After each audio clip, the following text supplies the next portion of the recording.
Please explain about property tax. Developer free stamp duty claim करता है, land खरीदना चाह रहे हो तो इसमें 2-3 पॉइंट आप लोगों को ध्यान देना होगा। कभी भी जब लैंड खरीदने जा रहे हैं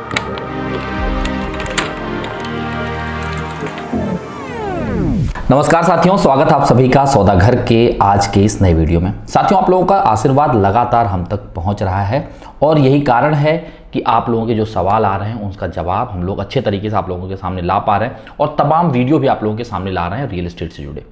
यदि आपके मन में कोई दुविधा है या आप चाहते हैं किसी टॉपिक पे जो है वीडियो बनाया जाए तो हमें कमेंट में लिख के ज़रूर बताएं।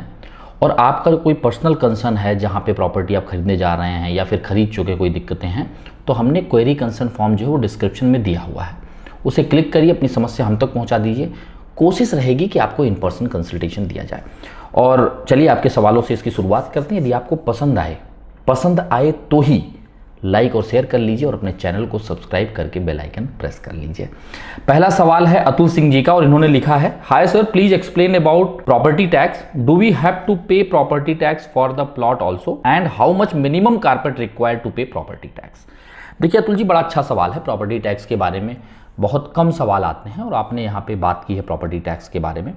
तो आपको बता दें कि देखिए आपने कहा कि please explain about property tax. देखिए प्रॉपर्टी टैक्स हर कोई दे रहा और हर किसी को पता है कि प्रॉपर्टी टैक्स देने के पीछे जो सबसे बड़ा रीज़न है वो है कि आप जिस विसिनिटी में रह रहे हैं उसे साफ़ सुथरा अच्छा बनाया जा सके, इंफ्रा डेवलपमेंट प्रॉपर किए जा सकें, यानी कि जो मूलभूत सुविधाएं हैं वो आपको मुहैया की जा सकें, जिससे वहाँ पे जितने भी रेजिडेंट्स रह रहे हैं, जितने भी फ्लैट्स ओनर रह रहे हैं, जितने यूज़र्स वहाँ पे रह रहे हैं, उन सबको जो है एक सहूलियत मिले। टाइमली जो है कचरा कलेक्ट हो, वाटर आए, सीवर लाइन हो और समय समय पे जो पब्लिक ट्रांसपोर्ट है वो सही रहे और आपका जो भी इंफ्रा चाहे जिसमें मेन जगह आपका रोड होता है, ये सब चीज़ें जो है सही रहें।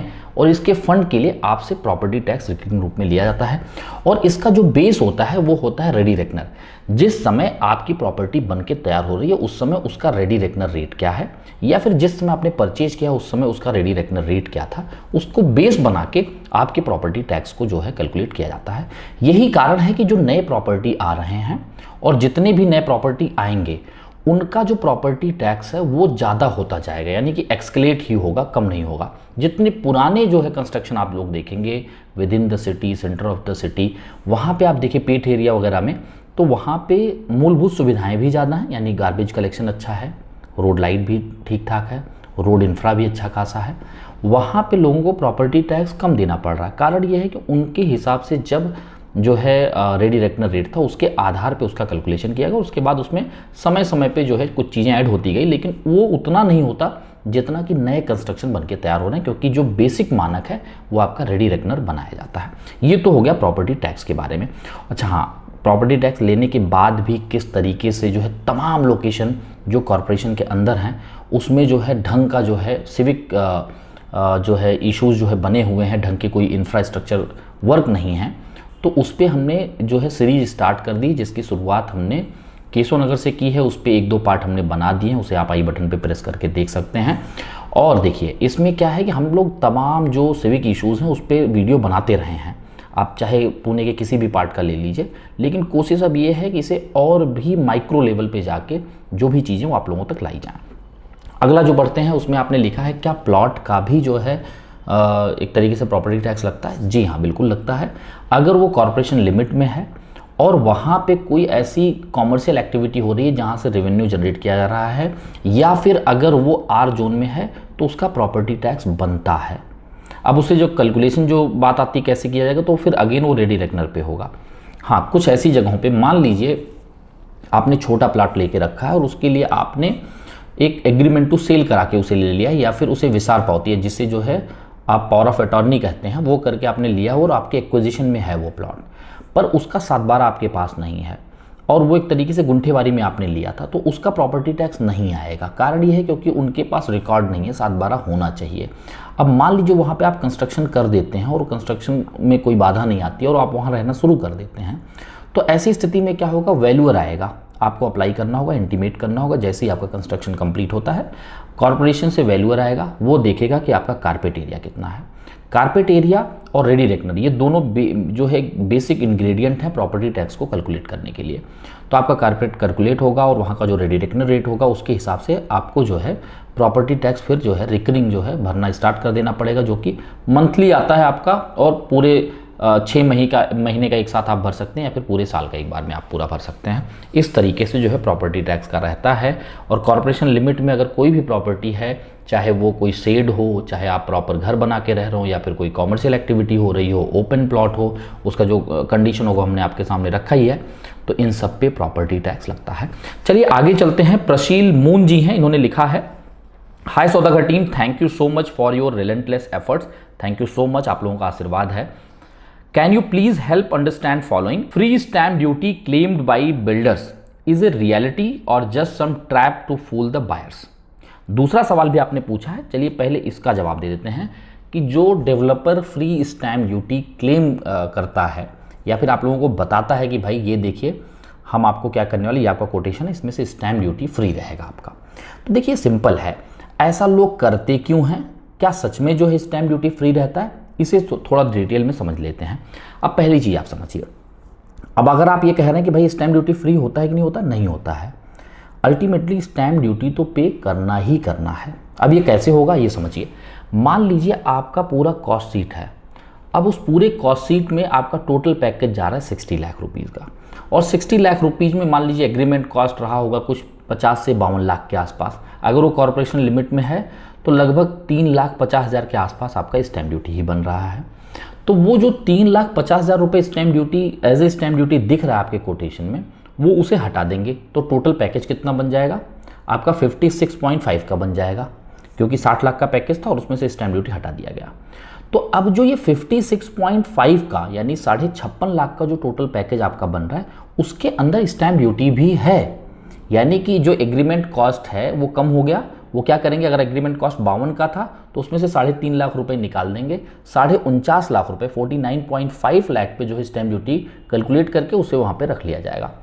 यानी कि ये तरीका जो है एक तरीके से डिस्काउंट बताने का तरीका है कि आपको इतना डिस्काउंट मिल जाएगा, लेकिन उसके अंदर जो है अगर वो अंडर कंस्ट्रक्शन में है तो उसमें जीएसटी भी लगेगा, आपका रजिस्ट्रेशन तो लगना ही है, और स्टैम्प ड्यूटी भी रहेगा, क्योंकि बिना स्टैम्प ड्यूटी के आपकी प्रॉपर्टी रजिस्टर नहीं हो सकती है। हाँ, अनटिल अनलेस कि गवर्नमेंट आपको कोई ऐसा बेनिफिट दे रही जहाँ पे स्टैम्प ड्यूटी फ्री कर रही है, पर गवर्नमेंट किसी भी स्थिति में स्टैम्प ड्यूटी फ्री नहीं करती अगर आप कोई अंडर कंस्ट्रक्शन या फिर रेडी फ्लैट ले रहे हैं। एक अलग चीज़ होती है जहाँ पे आप इतने कम समय में कर रहे हैं और वहाँ पे इन्वेस्टर क्लॉज है तो आपको डिफरेंस अमाउंट देना होता है, उस पर हमने ऑलरेडी वीडियोस बनाया हुआ है।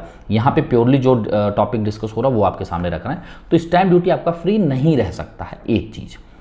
अब दूसरी बात आप समझने की कोशिश करिए कि आखिर अगर ये फ्री नहीं रहता तो ऐसा क्यों बताया था, सीधे निगोशिएशन क्यों नहीं बताया था। अब सीधे आपको क्या निगोशिएशन बताएंगे कि 2 लाख रुपए निगोशिएट करते हैं हम, 1.5 लाख करते हैं, फिर आप ये सोचेंगे यार जब ये 1.5 लाख रुपए करते हैं तो ये 2.5 लाख भी कर देंगे, 3 लाख भी कर देंगे। एक तो ये रीज़न हो गया। अब दूसरा सबसे बड़ा जो रीज़न होता है वो ये होता है, मान लीजिए उस प्रॉपर्टी को पीछे जो है काफ़ी अच्छे रेट में डेवलपर ने बेचा हुआ है, लेकिन अभी किसी कारणवश जो पीछे रेट में उन्होंने बेचा उस रेट में अब नहीं बेच पा रहे हैं। तो अब लोगों को डिस्काउंट अगर दे देंगे, मान लीजिए स्ट्रेट फॉरवर्ड कि 60 लाख की प्रॉपर्टी हम आपको 55 में दे देंगे, 56 लाख में दे देंगे, तो जो पास्ट बायर हैं उनको क्या लगेगा कि डेवलपर तो यार सस्ते में बेचने लगा, हमें तो महंगे में बेचा था, हमें तो 60 कोट करके 58 में बेचा था, आपको तो 56 में देने लगा। वो जाके उसी से सवाल कर लेंगे क्योंकि वो कोटेशन बना के देगा। अब ऐसे क्या कर रहा है डेवलपर, कोटेशन तो आपको 60 का ही दे रहा है, वो कह रहा है जब आप फाइनल करेंगे तो इसमें से स्टैम्प ड्यूटी हट जाएगा। तो लीगली या फिर कोई वो पेपर लाके जो उनके एग्जिस्टिंग बायर हैं या पास्ट बायर्स हैं वो लाके वो चीज़ नहीं दिखा सकते कि आपने 56 लाख का तो कोटेशन दे दिया, हमें तो आपने 58 लाख में बेचा है। तो यह भी एक बड़ा कारण होता है। दूसरा, लोगों को जो है एक ल्यूक्रेटिव ऑफर दिखाने के लिए हाँ भाई आपको स्टैम्प ड्यूटी नहीं भरना है तो फटाफट कर लो। तो ये सब कई तरीके से साइकोलॉजिकल प्ले इसमें जरूर रहता है, पर जो इसके अंदर की चीज़ें मैंने आपके सामने बताई दिया, यही सारे कारण होते हैं जिसकी वजह से आपको इस तरीके के ऑप्शन दिए जाते हैं। इसे सीधे तरीके से आप निगोशिएशन समझिए कितना पैसा आपका निगोशिएट हो जा रहा है। बाकी उसको जब आप ब्रेकअप लेंगे तो जो आपका निगोशिएट हो गया, स्टैम्प ड्यूटी हट गया, उसके बाद भी उसमें जो है ब्रेकअप में स्टैम्प ड्यूटी वो दिखाएंगे। आगे चलते हैं। इसी में जो है अपने आगे लिखा है second part, future development near Hadapsar railway station and area around it, underpass, timeline etcetera. देखिए फ्यूचर डेवलपमेंट की जब भी बात आती है तो मैं इसमें बहुत ही पेसिमिस्टिक अप्रोच जो है लगाने के लिए आप लोगों को कहूँगा कि कभी भी बहुत ज़्यादा ऑप्टिमिस्टिक होकर जो है ये अप्रोच मत लीजिए कि डेवलपमेंट होने जा रहा है, डेवलपर ने बता दिया ऐसा हो जाएगा और आपको एकदम ख्याली पुलाव आप बनाए और जाके प्रॉपर्टी खरीद लीजिए। कारण क्या है, देखिए जब हम कोई चीज़ इमेजिन करते हैं तो हमेशा वो अच्छा ही इमेजिन होता है। आप खुद सोच के देखिए कि आप कोई प्रॉपर्टी जो है सोच रहे हैं, आपको वो सोचने से पहले, इमेजिन करने से पहले आपको वहाँ का ऑडियो विजुअल दिखाया गया है, आपको वहाँ के बारे में अच्छी अच्छी चीज़ें बताई गई हैं। यहाँ पे ब्रिज बन जाएगा, यहाँ वाइड रोड हो जाएगा, यहाँ पे तमाम गार्डन आ जाने वाले हैं, तरह तरह की चीज़ें। अब आप जब उसे इमेजिन करेंगे यार ये मेरा सपनों का घर यहाँ मैं बना सकता हूँ, तो आप कभी क्या सोचते हैं सपने में या फिर इमेजिन करने में, कभी कोई सोचता थोड़ी कि यहाँ पे जब जिस रोड से मैं जाऊँगा उसमें पॉटहोल होंगे, गड्ढे हो जाएंगे, पानी भरा रहेगा। इस तरीके से आप कभी सोचते हैं? नहीं सोचते हैं, क्योंकि इमेजिन हम हमेशा अच्छा करते हैं। आप कभी जो है किसी फ्लैट को जो इमेजिन करके देखिए, पीछे जब भी आपने इमेजिन किया होगा तो आपने कभी नहीं सोचा होगा कि उसमें टेरेस से कहीं से जो है एक पाइपलाइन भी गुजरेगी, जो ऊपर बरसात का पानी है या फिर जो टेरेस पे पानी गिरेगा वो पानी के लिए आउटलेट जो बनाया गया वो उसी पाइप के थ्रू होके जाएगा। लेकिन आप इमेजिन करते वक्त उस चीज़ को नहीं सोचेंगे। सैंपल फ्लैट में भी कई बार वो चीज़ें नहीं दिखाई जाती हैं। तो यानी कि जब ये बातें मैं क्यों बता रहा हूँ, जब आपको ये बताया था ऐसा इंफ्रा डेवलपमेंट होने वाला, ये चीज़ें होने वाली, ये डेवलपमेंट हो जाएगा, तो हम उसमें ट्रैप हो जाते हैं और हम अच्छा सोच के उसमें 10x हो जाते हैं। यानी कि वो जितना बताया उसमें हम इमेजिन करके और ज़्यादा अच्छा बना लेते हैं और फिर हम उसे फाइनल कर लेते हैं। तो इसमें अगर हम लोग थोड़ा पेसिमिस्टिक अप्रोच रखेंगे तो कहीं ना कहीं अच्छा होगा। पेसिमिस्टिक अप्रोच रखने के पीछे मेरा कहने का मकसद ये है कि आप जो चीज़ें दिख रही हैं उस पर भरोसा करिए। देखिए जहाँ तक हड़पसर रेलवे स्टेशन के आसपास का डेवलपमेंट है, मुझे नहीं लगता कि इतने फास्ट कोई डेवलपमेंट होने वाला। हो जाए, भगवान की कृपा है तो अच्छा रहे, लेकिन मुझे लगता नहीं, क्योंकि जिस तरीके का अप्रोच है कॉरपोरेशन का वो हम सबसे कोई छुपा नहीं है कि किस तरीके से वो प्रोएक्टिव रूप में काम कर रहे हैं। उसी के ऊपर हम लोग तमाम वीडियो बना रहे हैं। तो ये चीज़ें जल्दी हों ये हमारी भी आशा है, लेकिन ये हो नहीं रहा है, ये ग्राउंड रियलिटी है। आगे चलते हैं। इन्होंने अपने चैनल के नाम से जो है सवाल किया है, सेल्डम यूजर्स करके इनका चैनल का नाम है। इन्होंने लिखा है thanks for informative video. Thank you so much आपको भी। While selling old property, date of registration is considered और date of possession while calculating capital gain to qualify it as short term और लॉन्ग टर्म कैपिटल गेन। देखिए हमेशा जो भी calculation होगा, चाहे शॉर्ट टर्म प्रॉपर्टी गेन की बात हो, चाहे लॉन्ग टर्म प्रॉपर्टी गेन की बात हो, वो जिस दिन आपकी प्रॉपर्टी रजिस्टर हो रही है, एग्रीमेंट टू सेल अगर आपने कर लिया तो उसी दिन माना जाएगा आपने वो प्रॉपर्टी खरीद ली है। उसके बाद जो भी उसमें फ्लक्चुएशन हो रहा है, जो भी प्रॉपर्टी बढ़ रहा है, वो आपका प्रॉपर्टी गेन माना जाएगा। क्योंकि ऐसा तो है नहीं कि जिस दिन आप पोजीशन लेते हैं उस दिन से प्रॉपर्टी गेन चालू होता है। कई बार ऐसा भी देखने में आया है कि अंडर कंस्ट्रक्शन के दौरान भी प्रॉपर्टी के रेट बढ़ते हैं, तो वो जो रेट बढ़ रहा है वो कहाँ जाएगा, वो आपके प्रॉपर्टी गेन में ही आएगा।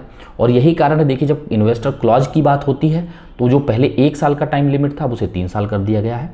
यानी जिस दिन आप खरीद रहे हैं उस दिन से अगर 3 साल के अंदर आप बेचते हैं तो जितना आपने स्टैम्प ड्यूटी भरा है, अब वो तो ठीक है, वो तो गवर्नमेंट के पास है, लेकिन जो एंड यूजर खरीदने जा रहा है, मान लीजिए 50 की प्रॉपर्टी 60 की हो गई एग्रीमेंट कॉस्ट, तो केवल 10 लाख का जो डिफरेंस हो उस पे ही स्टैम्प ड्यूटी भरना होगा, पूरे 60 लाख पे नहीं। क्योंकि पूरे 60 लाख का जो पैकेज आज आपका बन रहा है उसमें से फर्स्ट बायर ने, जो इन्वेस्टर था, उसने 50 लाख पे स्टैम्प ड्यूटी भरा हुआ है। तो जो बचा हुआ 10 लाख यानी जो एप्रिसिएशन जो उसके जेब में जाने वाला है, उसी में जो है आपको स्टैम्प ड्यूटी भरना है।